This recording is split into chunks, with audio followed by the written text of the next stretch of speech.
People assume that the streets of London are quite safe and that everything around here is grand and robust. But there are shadows that lurk around every corner of the street. The shadows are too scared to admit that they exist. There is the world that is all tea and biscuits, a world that doesn't care about these dark corners. And then there is the world, our world, the world where these corners exist and our fear exists with them. Usually, we tend to walk away from these roads because we know what danger the path entrails for us. So we walk, avoiding those sideways. But once in a blue moon, travelers from the other side of the posh world walks to this side and lose themselves in corners of the streets they consider dirty. Max was one such traveler. Born rich to a family of royal relatives, Max never saw a single day of discomfort or poverty. Max didn't even know that such a gruesome part existed in London. He was the closest to the throne and a potential future successor, so eventually he was put in a glass jar that he called his own world, and this exposure to reality would end up being too much. Max was brought out to shop in the east corner of a royal shop in Chelsea, and there it was when the car got the breakdown, which was already unusual. Max to get outside to get some air, and as he did, the security got out too. They insisted Max to follow the protocol and get back inside the car, but he refused and walked away from the car. And as he walked away and the guards tried on following him, a large blast exploded within their convoy, and it exploded Max's car that was within the parameter of the explosion. It was total chaos around, and the guard that was supposed to protect Max were now themselves injured and broken. The paramedics came in. There was not a single person in the convoy that was alive, so it was naturally assumed that Max was also dead. For almost 24 hours, there was no news of Max, and the coroners were busy looking into the exploded bodies to find if Max was one of them. There were no clothes, and there was no DNA of Max. But Max never returned, or did he call. Almost 48 hours passed, and no one came forward to have any information about Max. The Secret Service was busy investigating the blast, and the police were busy searching the perimeter to find Max. After 48 hours, the coroners ruled out Max's death. It was evident that Max didn't die in the explosion, but the bigger question they were puzzled with was where he was, if not dead. It was right about the 72-hour mark. They received the first phone call. "A black bag filled with money. Drop it at the post office, or Max here dies." And before the origin of the call could be traced, the phone was disconnected. At first, the call was considered fake, so they decided to ignore it and set up tracers for when they called back. But this time, they called back at the commissioner's home. "Tell your stupid husband we are not fuck-ups. Bring the money, or this inbred dies." The wife called the commissioner about the call. Now it was certain that it wasn't a hoax, and they were linking the kidnapping to IRA. But the accent was Scottish, so there was confusion. They decided to prepare a bag and set it up at the post office and were vigilante every time someone got near to it. After 5 hours, a little boy came closer to it, and they all surrounded him. Then a burner phone in his pocket rang, and the commissioner picked it up. "You think you are very smart. Your smartness just caused your inbred puppy his finger." This was followed by a large shrieking noise from Max, and the family confirmed that it was in fact Max's voice. The family decided not to play games anymore and do as the kidnapper said. And then it came. A personal phone call to the father. "You seem to be a reasonable and rational man. Quietly, and I mean it this time, drop the bag at the subway and walk away. And when you walk by the alley at the McDonald's, you'll find your son. If you do it by the rule, or the body of your son, if you don't do it by the rules, the choices are all yours." The next day, the father decided to follow it exactly the way he was told. And there it was by the alley close to McDonald's. Max, lying in the alley in rugged old clothes. That is when the father brought him home.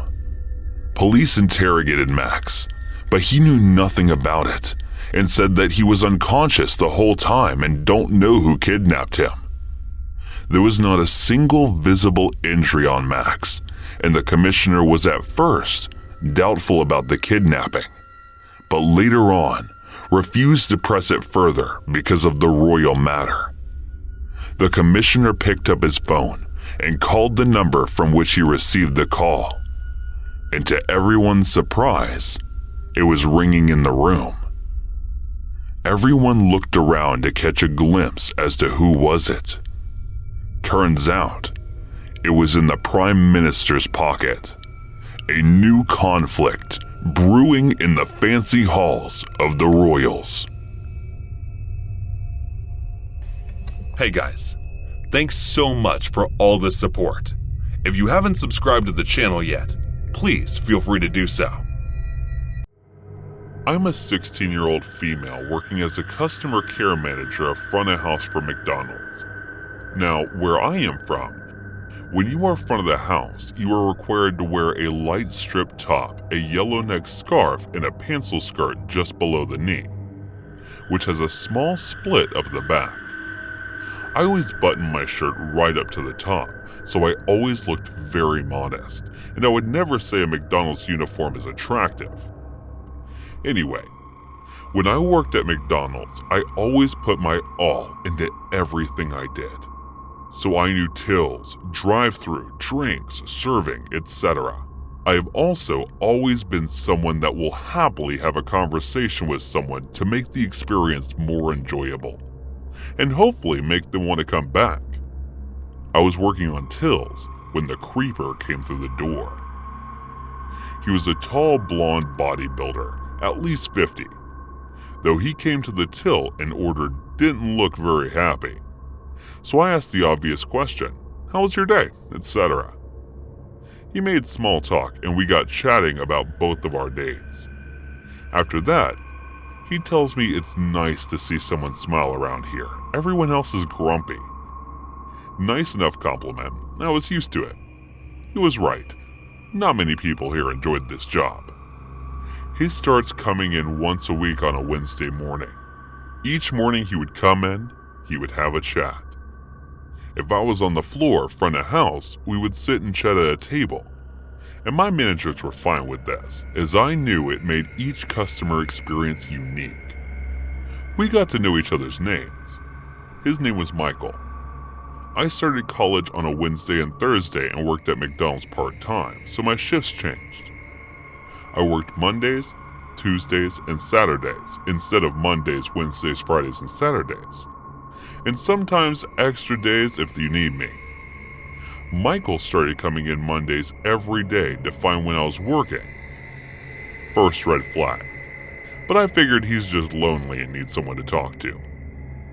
Anyway, he worked out my shift pattern and came in on Tuesday instead after asking me why I wasn't on Wednesday, because he missed out chats. He'd do this thing where he'd let someone else go in front of him. If it meant that he could come to my till instead, he would wait to one side to get served by me. Odd, but I didn't think too much of it.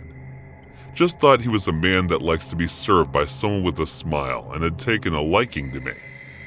Again, we chatted when he came in. And this is where it got a bit more weird. We were sat down talking, and he decided to really open up to me. He told me how him and his wife were going through a messy divorce. He started going into the detail of why he had to punch his son. Now this guy was big, like he looked like a bodybuilder. I can't remember exactly what had happened, but he had ended up smacking his wife too, I think. And here he was telling me about it. I'm no counselor after all, after proceeding to tell me how big his house was. Probably to try to grip my attention. He started telling me how he was living in the basement of the house that he owned, and it wasn't fair. I'm going to hit her again if this carries on. Apparently the wife and son wanted him out, and they were going to have it and not pay him for blah blah blah. He wasn't letting that happen. His son went talk to him. Blah blah blah. He started asking me for advice. A 16-year-old girl. I don't really know what to say, so I just sort of said, everything happens for a reason, I suppose. And as I went to get up, he asked me to sit back down. Now, I had already been sat down for nearly half an hour, and I know that I said my managers don't mind, but that's pushing it a little bit. So I told him I really had to go. He carried on trying to get me to stick back down, but let me go in the end. Now, this may seem totally unrelated, but trust me, it'll make sense later on. In McDonald's, you have the sauce pumps, right? Well, they're connected to a big bag of sauce which has a pop-up in the front of it. You basically pop the tube into the popper on the bag, but this thing is fiddly. It can take me about 10 minutes just to get it connected. Then to put the new bag in and hold on the side is another 5 minutes. It's a nightmare. Right back to the story. The sauce had run out, and I had to fiddle about getting it where the sauce dispenser is right opposite from where Michael always sits. I could feel eyes burning into the back as I did this, and anytime I turned around, he would be looking at me and just smile. It made me feel a fair bit uncomfortable. But hey, it's my job. And you deal with this stuff all the time. Trust me, he's not the first person. I've had perving on my bum. He came back a few more times, and each time I felt more and more uneasy. He started being a bit more personal, telling me he thought I was a pretty young girl, and we should meet up for coffee at some point, and I politely declined. Michael then said, "Can I ask you something personal?" "Depends what it is." "I can't promise I'll answer." "Are you a virgin?" "I'm not answering that." "What size are your boobs?" "I have a boyfriend and I'm not comfy answering these questions." "Do you love your boyfriend?" "Would you leave your boyfriend for me?" "My boyfriend's behind the counter. I don't think he will be very happy with you asking me questions like that. Just make sure he treats you right. You are a lovely girl. Anyway, I won't be coming back here for a while, so can I have your number?" "I don't think my boyfriend would be happy with that either." After that, I go to the back room to calm myself as this was very unnerving for me. He was an older guy being very strange and asking super inappropriate questions of me. He knew my age, as I had told him previously. The day continues. He had left. I finished and went on. When I woke up the next morning, I had a message on WhatsApp, a message on Facebook and a friend request on there, and an Instagram follow. It was Michael. I don't know how, but he had found all my personal accounts just through my first name. The only way I can think of him finding out is by asking a colleague what my surname is and getting my number off one of them. Maybe he was friendly with one of the other workers and got my number from them. I don't know. He had messaged me saying how he needed to see more of my pictures. My Facebook and insert set the private. but he saw the main pictures of them in my WhatsApp photo. He had sent another message about how he loved looking at my ass when I was bent over crawling on the floor to fix the sauce bags. I don't know if the split in my skirt was revealing, but I don't think it was saying all these things he would love to do to me. At that point, I knocked out and blocked him on everything. I still get messages, not sexual though, from other accounts he has made, wishing me a Merry Christmas, etc. Even though he should have gotten the gist of me not wanting to talk to him. Luckily for me, I moved away a week or so after that happened. So Michael, let's not meet again.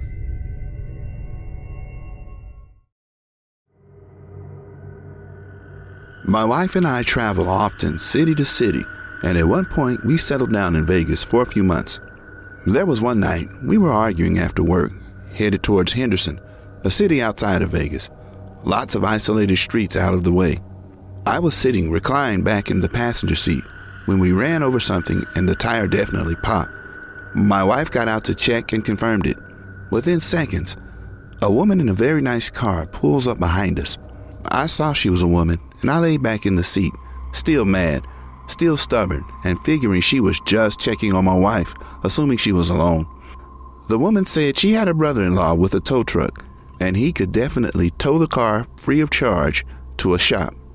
My wife asked why she was being so kind, and she said something like, "Us sisters gotta stick together. I'm helping you out." She then got back in the car, and my wife told me that she was going to follow us with her hazards on this empty and dark parking lot in front of some grocery store nearby to get us out of the road. I still didn't think it was weird at all. My wife was very confident this woman was genuine and really wanted to help. So we pulled into the parking lot and my wife got out. I'm still laying back. This woman doesn't even know I'm here yet. She starts talking to my wife about how she changed her life within a year. She could put her on to what she does. It seemed believable. She looked very nice and her car was definitely expensive. My wife keeps insisting she can just call a tow truck. She felt bad she was taking time from her, and we could afford it. The woman kept insisting her brother-in-law was coming, and to be patient, he really doesn't mind. She even offered at some point to drive my wife around the area looking for a shop that was open. But my wife had already Googled some places. She told her that's smart, and they kept talking. No suspicion, honestly. She then starts asking my wife why she's in Vegas. We had New York plates. She says for adventure and doing something new, blah, blah, blah. The woman asked if she has family she's close to or a boyfriend, and she could introduce her to some friends to help her get well acquainted or whatever. She motions over to me and says, "Well, I have a husband," and the woman looked like a deer in the headlights. I politely waved. She leans over and finally sees me, stares for a few seconds, and immediately gets in her car. Instantly. I never saw someone look at me like that. Like she had to get away from me. She tells my wife she has to go to a store that's opening soon. Her brother-in-law is taking too long, but he will be there in an hour at least. She told her not to leave. He'll come help. 1 hour. Okay, honey. My wife was confused and tried to ask her if she'd be there too, but the woman just drove off. We knew then that something was wrong with that situation. We both just stared at each other in confusion. I have no idea still of why that happened. We called the towing company and fixed the car within 40 minutes. Drove back to wait because my wife was persistent in believing the woman was going to come back or her brother-in-law would, and she would have to let them know that she didn't need their help. I told her I don't think they're coming back, but we did wait. No one came for nearly 2 hours before we drove home. I did some research and found out a lot of traffickers use women because they seem more trustworthy. Vegas obviously has a large presence of these things as well. The woman was almost desperate to keep my wife there. It was all so weird. Now when I look back, it seems more obvious that there was danger there. But in the moment, the woman was so charming and endearing that it seemed like she was genuinely trying to help. I still don't know, but I'm pretty sure she ran off because I was there, and she didn't anticipate a man to actually be there.